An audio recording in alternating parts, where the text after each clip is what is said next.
Саламатсыңарбы, урматтуу окуучулар. Силер менен мен, музыка мугалими Курманбек Исманов. Баарыңарды жаңы окуу жылы менен куттуктап кетмекчимин. Силерге ийгилик жана ден соолук каалаймын. Бүгүнкү сабактын темасы композитордук музыка, композиторлор Калый Молдобасанов жана Насыр Давлесов. Анда эмесе сабакка. Урматтуу окуучулар, анда эмесе мен силерге сабактын башында композитор терминин түшүндүрүп кетейин. Композитор латын сөзүнөн алынганда түзүүчү же чыгаруучу дегенди билдирет.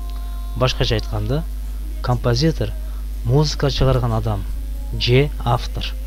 Бул термин Италияда 16-кылымда тарап, ошол учурдан бери түндүк европалык музыкалык маданиятта профессионалдык жазуу музыкасын чагылдырып келет. Эми мен силерге кыргыз композиторлору Калый Молдобасанов жана Насыр Давлесов жөнүндө кыскача баяндап кетейин. Калый Молдобасанов. Калый Молдобасанов 1929-жылы Актала районундагы Терек айылында төрүлгөн.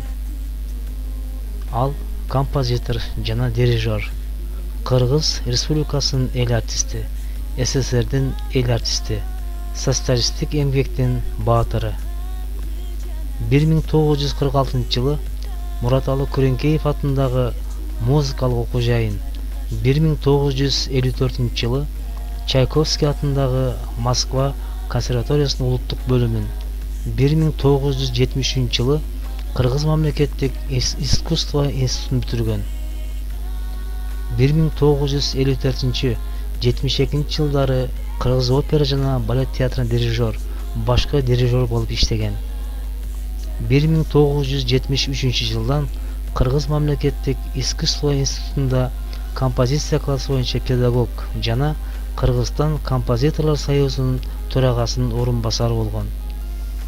1979-96 жылдары анын төрагасы. Ошол эле мезгилде Бибисарай Бейшеналиев атындагы Кыргыз мамлекеттик искусство институтунун ректору болуп иштеген.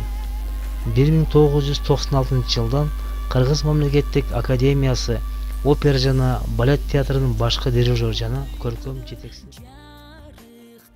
Насыр Давлесов. Насыр Давлесов 1929-жылы 15 мартта Чүй облусуна караштуу Кемин районундагы Карабулак айылында төрөлгөн. Бала чагында гармондо, мандолинде, комузда ойноп, алардын коштоосунда ырдаган. 1945-жылы Фрунзедеги Мураталы Күреңкеев атындагы музыкалык хореографиялык окуу жайын, 1949-жылы Чайковский атындагы Москва мамлекеттик консерваториясынын дирижерлик классында окуган. 1958-62 жылдары Карамолдо Уросов атындагы Кыргыз мамлекеттик эл аспаптар оркестринин дирижеру. 1962 жылдан баштап Кыргыз мамлекеттик опера жана балет театрынын дирижеру. Бир эле мезгилде Маяковский атындагы Кыргыз кыз-келиндер педагогикалык институтунун музыка кафедрасынын башчысы болуп иштеген. Насыр Давлесов көптөгөн чыгармалардын автору. Мисалга алсак, Биздин жер тууралуур, Айкөл Манас, Тактеке, Селкинчек, Чолпонбай жөнүндө баллада, Аста Секин Колукту жана башка чыгармалар. Насыр Давлесовдун Кыргыз элинде жасаган эмгектеринин эң бир эсте калганы бул Кыргыз мамлекетинин гимнинин музыкасынын автору болгондугу. Урматтуу окуучулар, биз силер менен Кыргыздын атактуу композиторлору Калый Молдобасанов жана Насыр Давлесов жөнүндө маалымат алдык. Анда эмесе силер бул композиторлор жөнүндө интернет булактарынан, гезиттерден окуп, билимиңерди толуктап келесиңер. Эмдиги сабакта мен бул эки инсан жөнүндө тапшырма сураймын. Анда эмесе ушуну менен бүгүнкү сабагыбыз аяктады. Кийинки сабакта жолукканча сак саламатта болуңуздар.